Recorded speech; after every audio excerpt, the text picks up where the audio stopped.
Stephanie Piper dead at 31. Beauty influencer found strangled and dumped in forest. It's topical! We just did a quiz on strangling! Now we need to find out if it was consensual or non-consensual strangling. Influencer Stephanie Piper, 31, has been found dead in a remote Slovenian forest. Authorities say the grim discovery came after her ex-boyfriend allegedly confessed and directed investigators to the hidden site. Detectives located Piper's body after the ex reportedly admitted he strangled her and then guided officers to where he left her remains. Per Austria's largest newspaper, Kronen Zeitung, he had since been transferred from Slovenia back to Austria, and both his brother and stepfather have been detained as the investigation widens. That's a little crazy that they detained the family members instead of just questioning them. I could not imagine having a functional law system in a country. Piper was last seen on Sunday at a holiday gathering, and friends raised the alarm when she failed to show up for a modeling shoot the next day. Officers tracked down the suspected killer on Monday, finding him near a vehicle that had been set on fire. I drove by a vehicle that was on fire the other day, and I was like, damn, that's crazy. I wonder how that happened. Piper's movements in the days before her disappearance came under even greater scrutiny after investigators found records showing her ex had crossed the Austria-Slovenia border multiple times. The influencer was last spotted early Sunday morning stepping out of the taxi with a friend outside her home in Graz, Austria's second largest city. She didn't show up for a planned photo shoot the next day, prompting immediate concern from those expecting her. When police checked her apartment, they discovered her dog inside alone and learned her phone had been switched off. Her former boyfriend was taken into custody in Slovenia on Monday after authorities say he set his car on fire in a casino lot. Why would you set your own car on fire?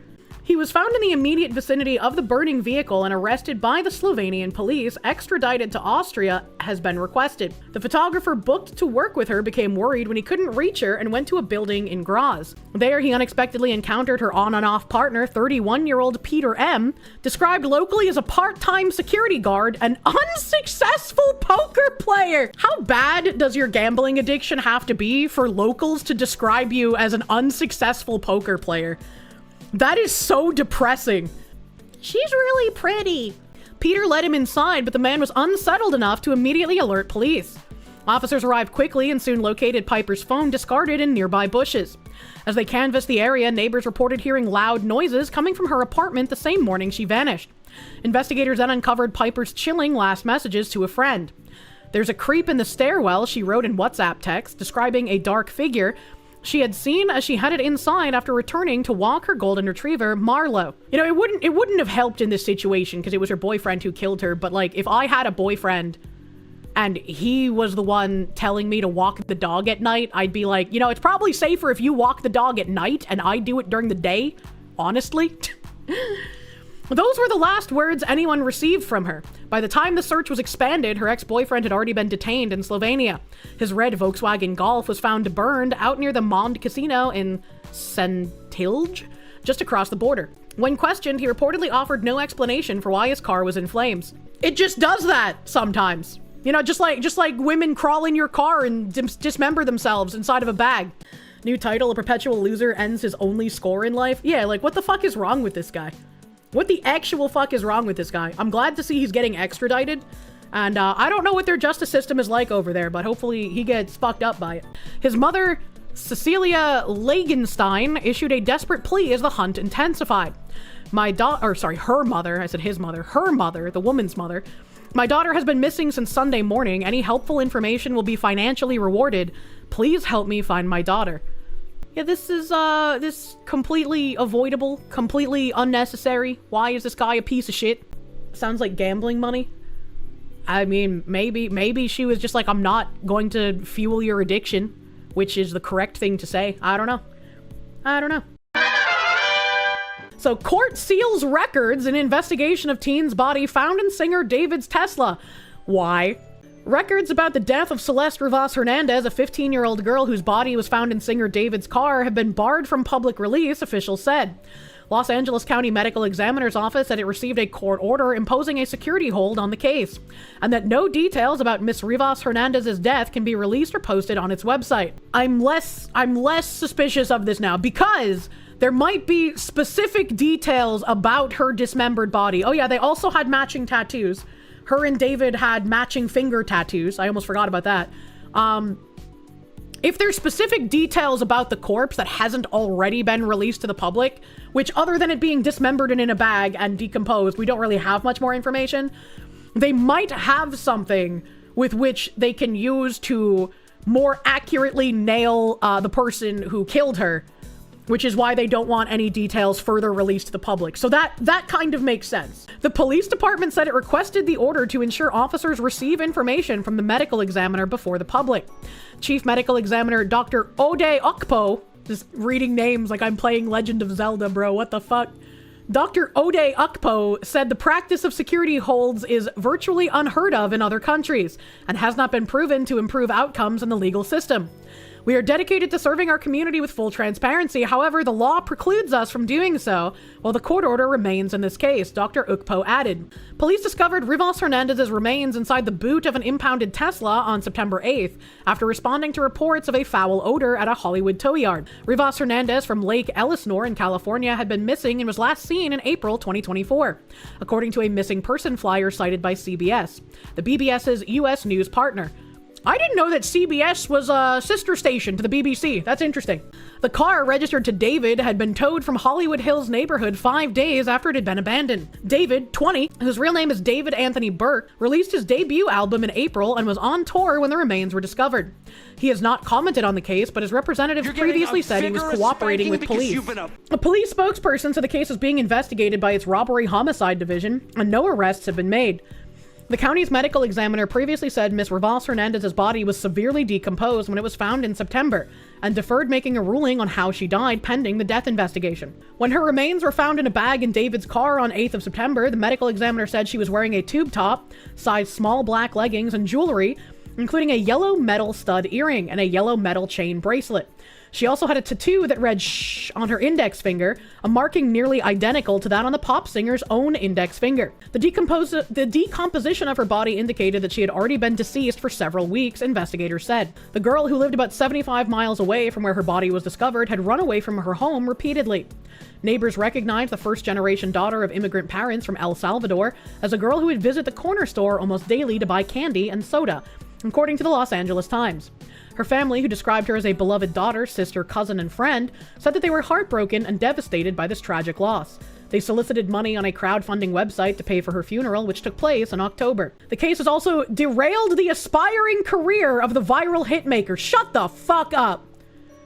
Shut the fuck up. A teenage girl is fucking dead.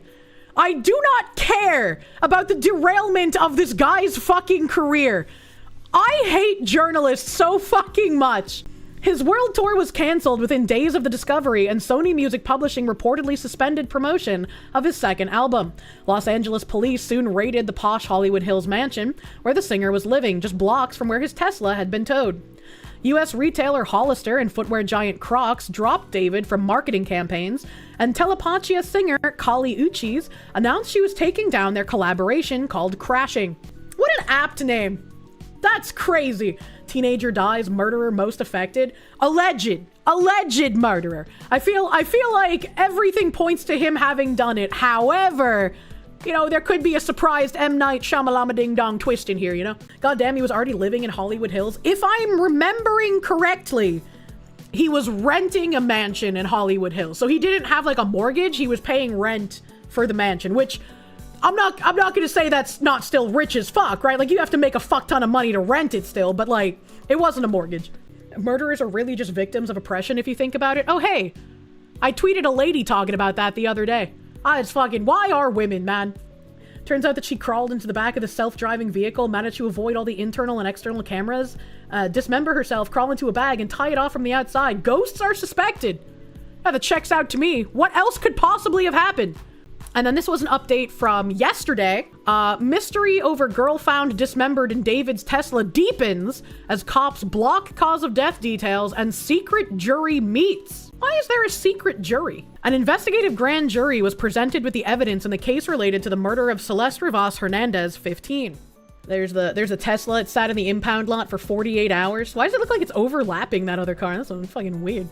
The grand jury will proceed with the case in secret to protect the integrity of the investigation and the identities of witnesses testifying, according to the LA Times. A court petition reveals the LAPD detective Joshua Byers of the Robbery Homicide Division pushed for the judge to stop the results of Rivas Hernandez's autopsy from being shown by the LA County Medical Examiner. See, now this words it differently than the other article did. This makes it sound like the detective is trying to stop the results from being shown to the grand jury. If that's the case, that's bad. If they're stopping it from the public temporarily so that they can just have the facts to the grand jury, that makes a bit of sense to me. But if he's blocking it from the jury, that would be kind of fucked. The detectives also asked that information related to her death not be made public. Deputy District Attorney Beth Silverman plans on calling several witnesses in front of the grand jury, according to a source. The District Attorney's office told the LA Times that they could not disclose any information about grand jury proceedings. Rivas first vanished in April 2024. The teen ran away from her home in Lake Elsinore and was found dead on September 8th, 2025. Rivas's body was found dismembered inside an impounded Tesla, which had been sitting in the impound lot for over 48 hours. The Tesla was later found to be registered to musician David Anthony Barker, who goes under the alias David. Detectives raided yeah, I was gonna say, wasn't it something different, not with an R at the end? Why did they hard R his last name? Detectives raided Burke's Hollywood Hills rental property and later seized several items of evidence from the $4.1 million home. Can you imagine making enough money to rent a $4.1 million home? And if you have the money to rent a $4.1 million home, why aren't you getting a mortgage? Why aren't you getting a mortgage? And why aren't you getting a mortgage for like a house that's worth half of that so you can pay it off in a reasonable amount of time? Like instead of renting a 4.1 million home, why not get a mortgage for like a $2 million home, right? Like, I don't know. Maybe I'm crazy.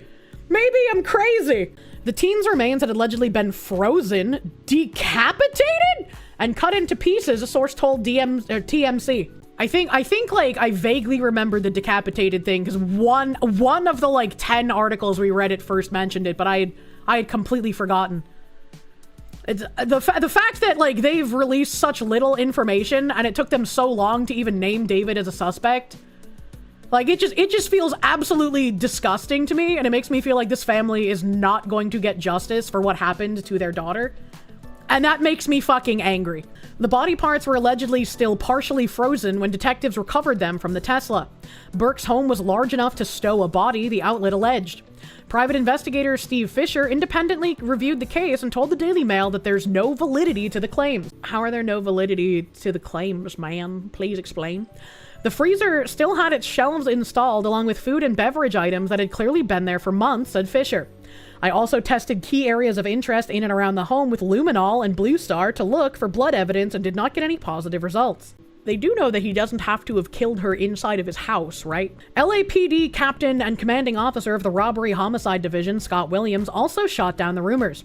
Celeste's body was not frozen, Williams told People. She was not decapitated. The whole frozen thing doesn't even make sense. Her body was in the car for weeks. I could understand being like, well, it wasn't frozen any longer, but what if it had signs of like frostbite because it had been previously frozen, right?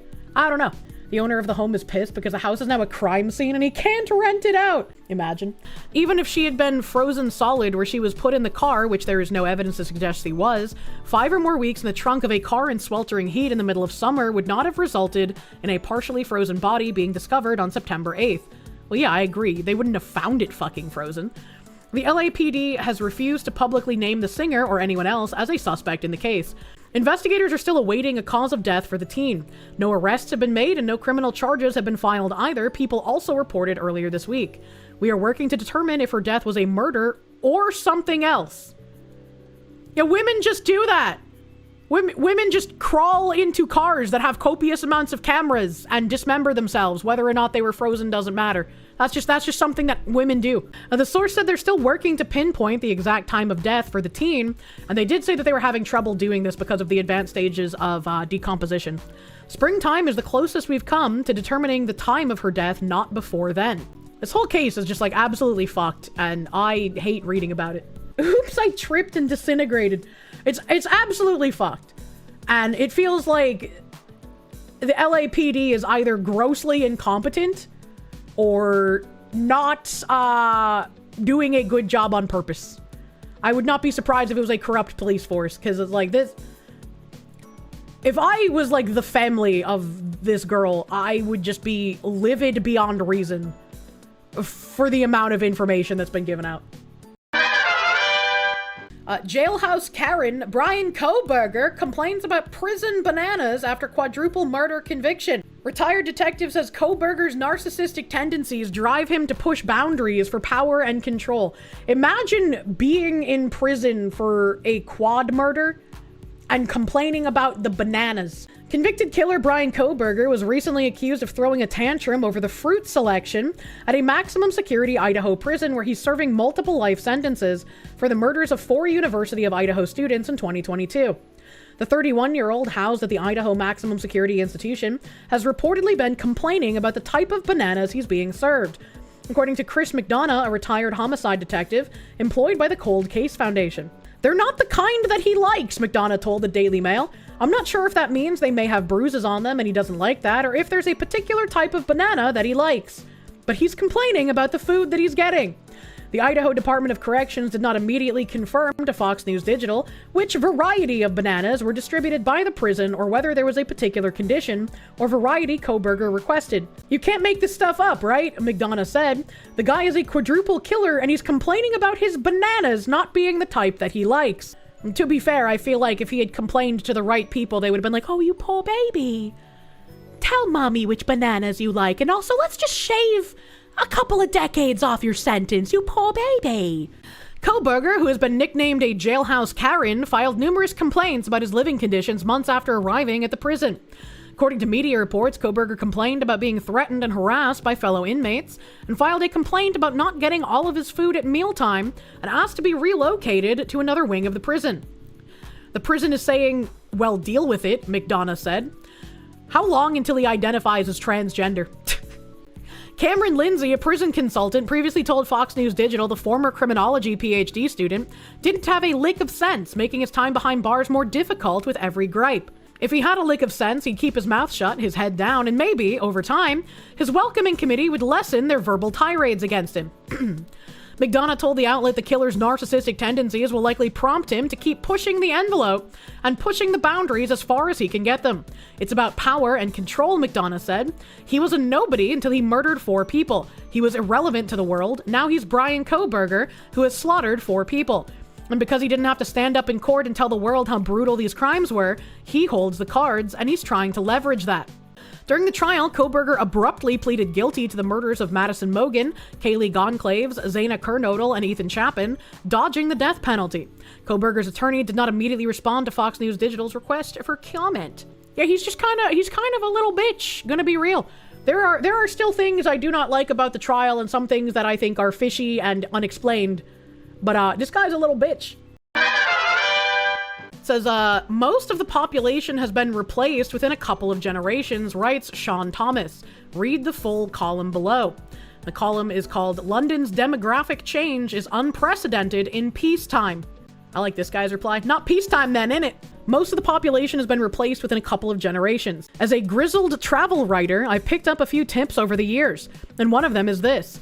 If you want to understand a country quickly, take an urban food tour. You get to sample delicious scran, you learn how the locals eat, drink, and socialize, and crucially, as the chat flows, you hear the sort of throwaway facts that make you sit back in surprise. So it was last night for me in Phnom Penh, that increasingly seductive, hedonistic capital of Cambodia. I was eating buffalo beef jerky with a spry 50-something guy called Banak right outside the monastery where the young Pol Pot, future communist tyrant then known as Saloth Sar, was a trainee monk. Naturally, the conversation sprayed to the appalling Khmer Rouge era, and Vanak explained how he was 9 years old on the burning hot April day in 1975 when the Khmer Rouge entered Phnom Penh and drove everyone out, including his own family of bourgeoisie business folk. Then he offered up this startling fact. Today, Phnom Penh, once again, has a population of about 2 million, as it did in 1974 before the Khmer Rouge. However, 80% of these people are newcomers, quote-unquote, with no ancestral, cultural, or generational link to the old Phnom Penh. The original population that was kicked out in 1975 has never truly returned. Setting down my beer, I started taking notes, hoping to find a way to illustrate this astounding change. I wrote the lines, "Imagine if this happened to London. If most of the population was replaced in 2 generations, how incredible it might..." And then I stopped, because I realized that actually has happened to London. In 1975, the white British population of London was about 85%. Today, 50 years later, it is just 37% and falling. Now, of course, what happened to Londoners is utterly different from the Cambodian experience. Voluntarily moving from Bow to Braintree is, to put it mildly, not the same as being marched out of your home at gunpoint. Yeah, that's a very mild way. Any moral comparison would be grotesque, but in strictly numerical terms, the transformation with war-torn Phnom Penh, like it or not, is analogous. Put it differently, what's happened to London is almost unprecedented in peacetime. And I think this is a fundamental difference between people who understand what's happening and people who don't. We have not been in peacetime for a very long time. It feels like we've been in peacetime because we've had comfortable lives and we don't have to worry about physical safety as you do in a war. We have to worry about physical safety in a way that's different from wartime physical safety. But it has still been a cultural war that a lot of people would try to tell you to stop talking about and stop paying attention to because it doesn't really matter and you're some psycho pole brain rotted person if you ever want to think about it. A glance at history shows this. If you seek out examples of dramatic ethnic change comparable with London 1975 to 2025, you get these. Constantinople from 1453 to 1500, when Ottoman conquest reduced the Greek population from 90% to 30%. Alternatively, there is medieval Toledo in Spain, where the Reconquista reduced the majority Muslim population to a much smaller minority in the years 1085 to 1150. And what does Reconquista mean, sir? Are we gonna go over how the Spanish were also reduced in population because of the Muslim takeover, and the Reconquista was them retaking the country? Are we gonna mention that, buddy? Another example is Thessaloniki. I don't even know where the fuck that is, I'm gonna be honest with you. Between 1870 and 1928, when convulsions of empire followed by the First World War married with forced ethnic expulsions, saw the Turks replaced by Greeks, and a fourth contender might be one of the Polish cities purged of its ethnic German population in the smoking ruins of Europe 1945 to 1950, somewhere like Warclaw. Reconquista was the most successful crusade, arguably the only successful one, because Spain never again saw a Muslim kingdom raise flags in it until now. Khmer Rouge is what the Marxists, communists, and socialists want to do to all of us, by the way. Yes. Yes, they do. And I was interested, right? I didn't know this, but prior to Lowell becoming the shithole that it is now, Lowell used to be a pretty big, good city, and a lot of refugees fleeing the Khmer Rouge settled in Lowell in Massachusetts. Very, very interesting fun fact. Indeed, finding peacetime equivalents for the disappearance of the Cockneys is seriously difficult. You might argue for New York City in the late 19th century, Buenos Aires is also a possibility from 1870 to 1914. However, these examples don't read across to London because New York and Buenos Aires were, during their ethnic evolutions, fundamentally immigrant cities. There was not so much a replacement as an invited influx. Deliberately willed by the government of the day. London, then, really is unique in peacetime. No one voted for the change we've seen, no one consciously willed it, yet it has happened. I don't know if I would even say that, right? Like, I feel like there still is an equivalency that you can make between New York and London. I don't know anything about Buenos Aires, though, I'm gonna be real with you. Ethnic evolution is a telling phrase. Yeah, that's what Piers Morgan said the other day. He said, we've evolved. How should Londoners feel about this? Perhaps we should be proud that such a change has happened so peacefully. He spends the majority of the article talking about the ethnic replacement of places during wartime, and then at the end he says, well, we should be proud that our ethnic changes happened peacefully? I don't understand the cognitive dissonance here.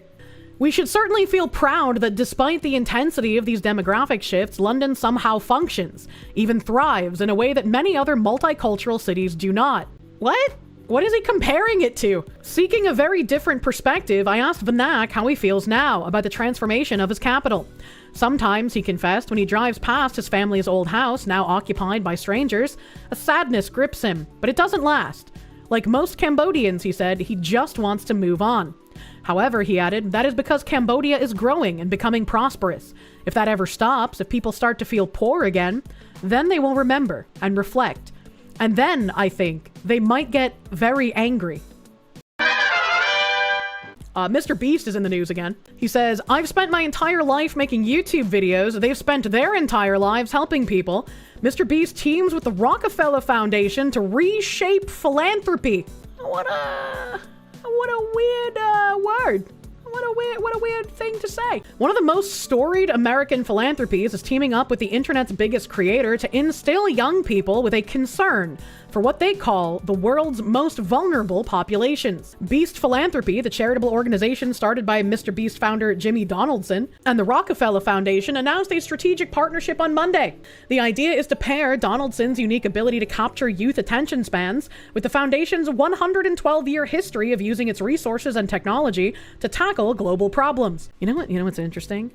They didn't even mention MrBeast's money. They said pair his unique ability to capture youth attention spans. From my years of reading all of the shit Bridge is saying, Bridge has said that if they want the work to continue, they can't just rely on traditional media and Hollywood to push ahead with the work. They need to get more content creators on board with doing the work and giving the messaging out. Content creators are in a unique position where they embolden a certain kind of trust that traditional celebrities just don't have with the same cult of personality.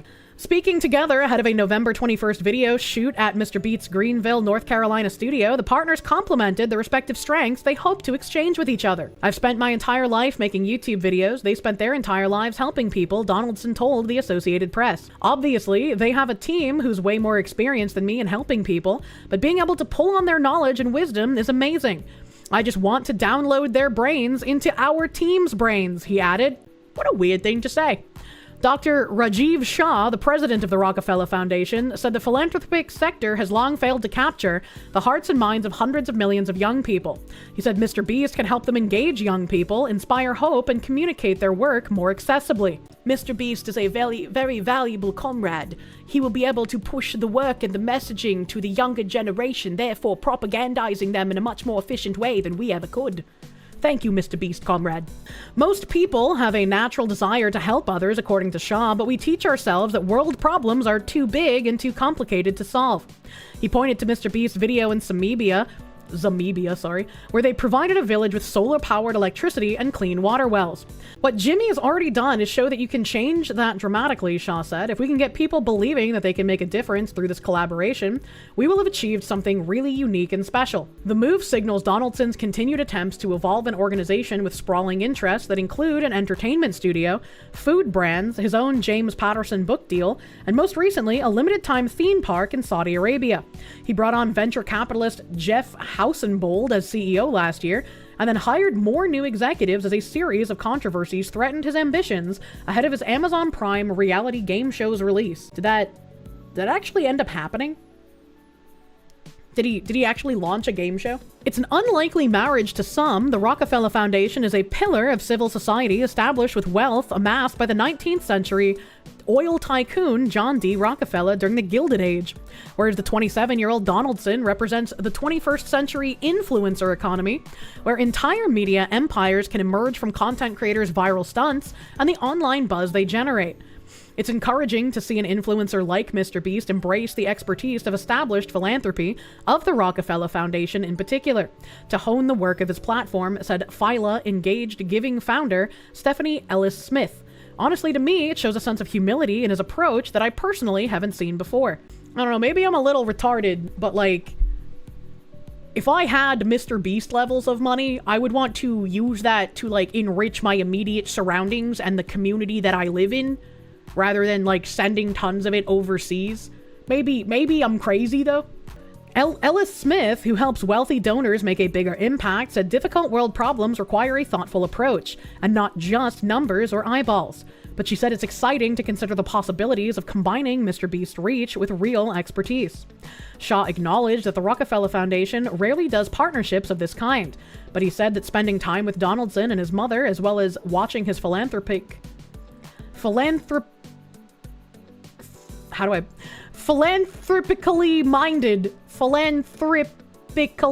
minded, yeah, okay, I feel like that's how you pronounce it. What the fuck? What is that word? Minded videos communicated the YouTube megastar's personal commitment to philanthropy. Shah also found a natural synergy between the MrBeast team's focus on data and Rockefeller's desire to make philanthropy results-oriented and science-based. Donaldson's obsession with viewership metrics is well documented, and the YouTube page is known for its meticulous editing to ensure fans not only click thumbnails, but watch videos all the way through. We bring innovation, a sense of purpose, and a deep commitment to measuring results to those efforts. And over time, it's literally helped hundreds of millions of people escape poverty, hunger, and disease, Shah said. I just think Jimmy and the enterprise he's built and the perspective that he brings is totally consistent with that. The exact issues they plan to tackle together are still being hammered out, and there is no shared grant making to announce yet. But Shah mentioned that the Rockefeller Foundation had a long history of combating child hunger and noted Beast Philanthropy's video on a school meal program. Already, though, they have started working to combat child labor in the cocoa industry. Through his snack company, Feastables, Donaldson said he wants to prove that chocolate can be profitable without using child labor on cocoa farms. He hopes to provide farmers with living incomes, create stable economic conditions, so children can go to school instead of farms, and use his YouTube channel to rally consumers around fair trade practices.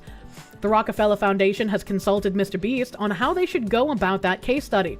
According to Donaldson, to that end, the two organizations say they will visit Ghana early next year to learn from one another's work in development, community lead change, and global storytelling. Donaldson said he wants to use his influence to inspire youth to do good and volunteer and donate and care about these projects, but he hopes the Rockefeller Foundation can help him be more efficient and make real, lasting change. He said it doesn't make sense for him to go make the same mistakes they've made a bajillion times. The philanthropic sector often gets stuck in their way of doing things, according to Giving Compass Director of Development and Philanthropic Partnerships, Milan Ball, who said Monday's announcement represents a welcome change. Ball, 28, found it especially powerful given Donaldson's track record of raising millions in a single day. She suggested his videos don't just reach children, an important audience for Rockefeller given Gen Z's declining trust in institutions, but also their parents. We need more bridge building between generations, between the institutions that exist and this new infrastructure that's emerging. That's a really interesting ending to this article. They said the thing! Bridge mentioned, I hate bridges so fucking much, man. I am the de facto bridge hater. Teenager dies after being tied up and thrown into the swamp in an honor killing because of her Western behavior shaming the family before her father fled to Syria. A teenager died after she was tied up and thrown into a swamp to drown in an honor killing because her Western behavior shamed her family, according to prosecutors in the Netherlands. Ryan al-Najjar's brothers have now been put on trial for her murder, while her father, who was accused of ordering the killing, fled the country to return to Syria. What a fucking coward. Not even just a, disgusting coward of I don't even want to call him a human being because he's clearly not one, but a disgusting coward to order the honor killing of his daughter, and then when his sons comply and do the honor killing of his bidding, he fucking abandons them to take the full brunt of the law in his stead. What a disgusting excuse. Mohammed, 23, and Muhammad al-Najjar, 25, are charged with taking part in the horrific crime against their 18-year-old sister, whose body was found gagged with her hands bound behind her back, ankles taped together, and submerged in a swamp 6 days after she vanished from the family home in Jor. Their father, Khalid, will be tried in absentia, and Ryan disappeared on May 22nd. A passerby discovered her body on May 28th in Lelystad, about 25 miles northeast of Amsterdam. I mean, trying him in absentia is good for show, because, I guess if he ever came back, he would hope they arrest him, but I have a feeling that guy just pieced the fuck out, you know? Investigators later found DNA belonging to her father under her fingernails, indicating that she had put up a fight. Dutch prosecutors say Ryan, maybe her name was Rianne? Rianne sounds more like a woman name than Ryan. Prosecutors say Rianne was murdered because she had a boyfriend and behaved in a way her family considered quote-unquote Western and had shamed them. The Public Prosecution Service formally designated her killing as an honor crime. The brothers, whose trial began yesterday, insist that they were not involved and say their father carried out the murder alone. Court sketches, there's the stuff. Khalid allegedly sent 2 emails to Dutch newspaper De Telegraaf claiming responsibility and saying his sons were innocent. Prosecutors, however, rejected that claim. They argued that the father told his sons to collect Nryan, drive her to an isolated location, and throw her into the water while she was gagged and weighed down. The prosecution says the brothers carried out the plan knowing that she would die. Before her death, Nryan was being monitored by the police and was given protection, but that was ended prior to her murder. It has not been revealed why her protection was discontinued.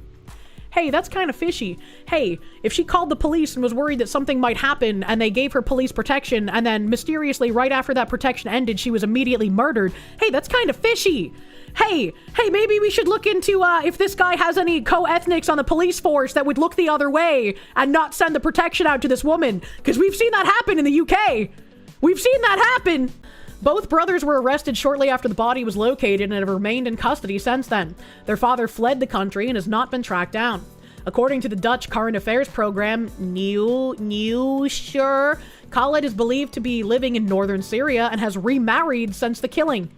Man kills his daughter, abandons his sons, and then just remarries like nothing even happened. Like what the fuck? Like this is, how do you even?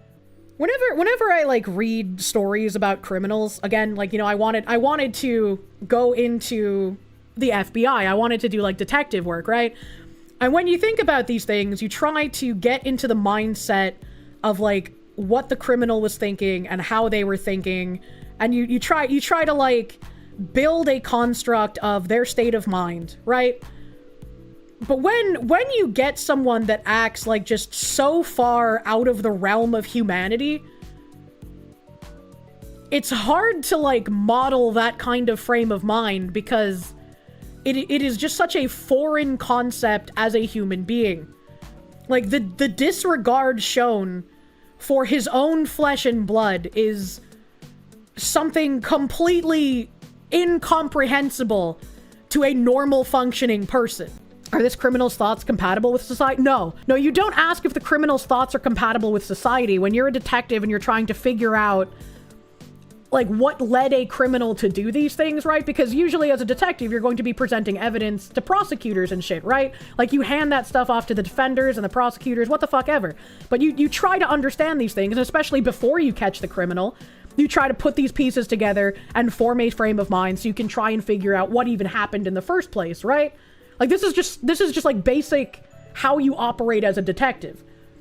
But it's really difficult for me when people just go to like an incomprehensible level of disregard for those around them. Like it's not even about like power at that point, because even people who crave power, like they still have loyalties and they still have people that they care about. They still have weaknesses, right? It's just evil. Yeah, like some people are just diametrically evil, and that is something that is difficult to come to terms to for a lot of us, to be fair. Zero regret, he killed, left, and started fresh, all within the span of the month. Yeah, it's an incomprehensible level of just evil and disgust. The Dutch Ministry of Justice and Security told the program that the Netherlands currently has no way to secure his return. The possibilities for criminal cooperation with Syria are not currently available, the ministry said. The criminal justice authorities required for this cooperation are not yet operational in Syria. However, Syria's own Ministry of Justice has disputed that assertion.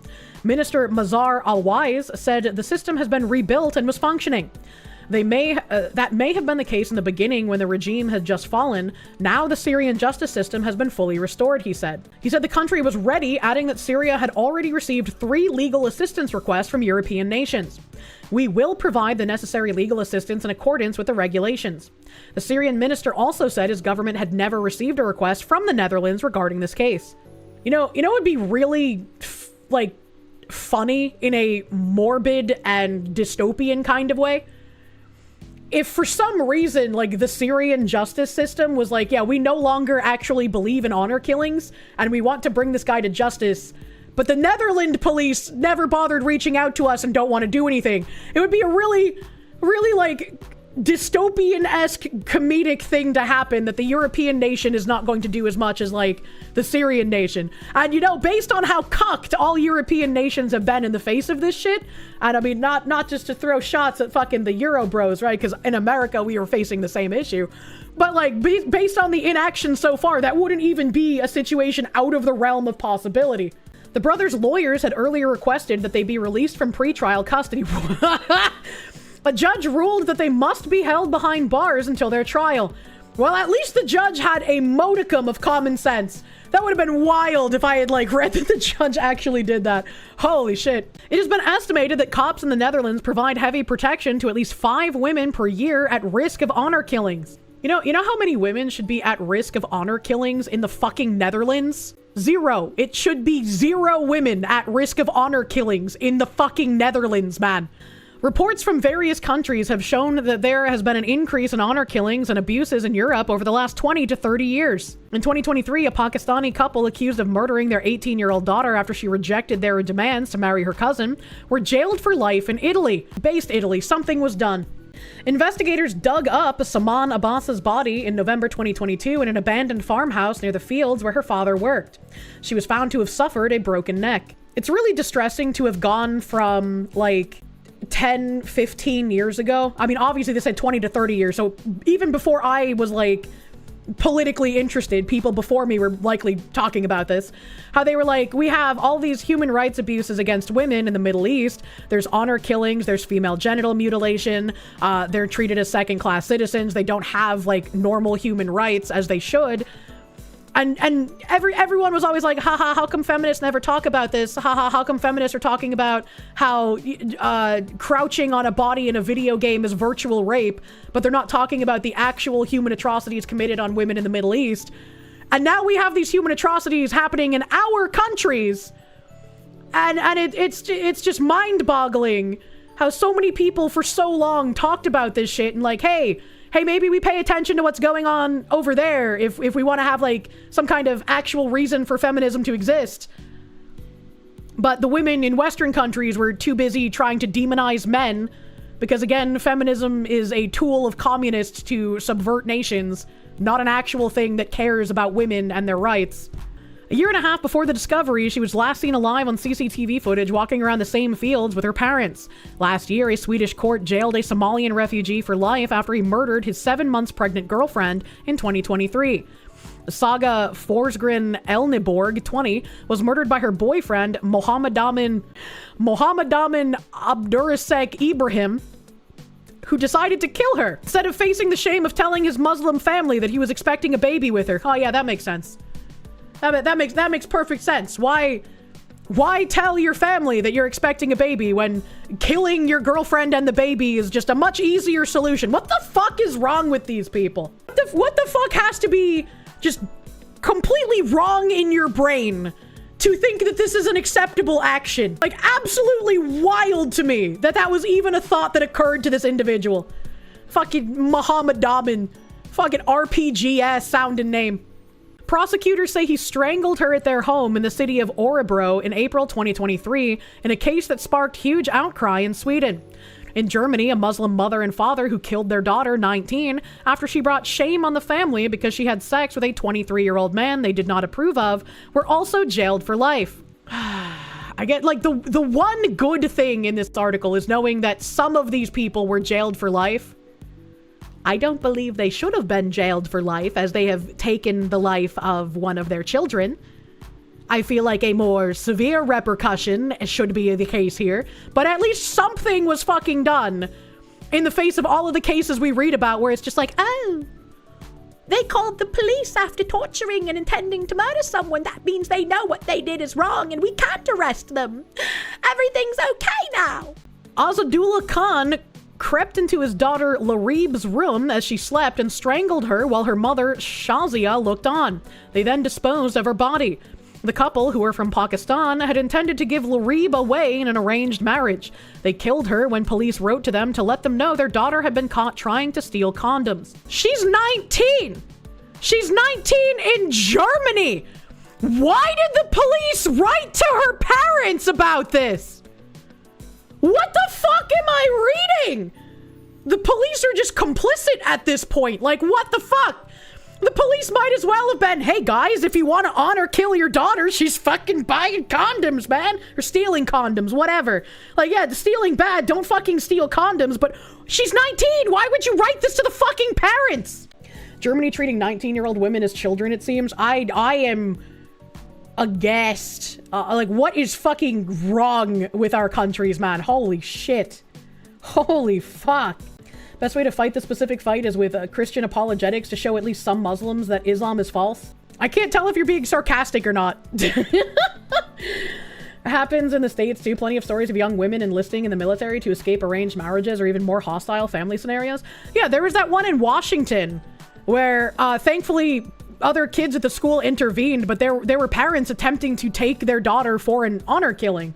At least we're not speaking German. Germany probably. In Germany, you can be treated as a kid before the law up to 21. What the fuck is wrong with Germany, man? What the fuck is wrong with Germany? Germany? What? Isn't German life sentence like 25 years? Do you only live to 25 in Germany? Is that a thing?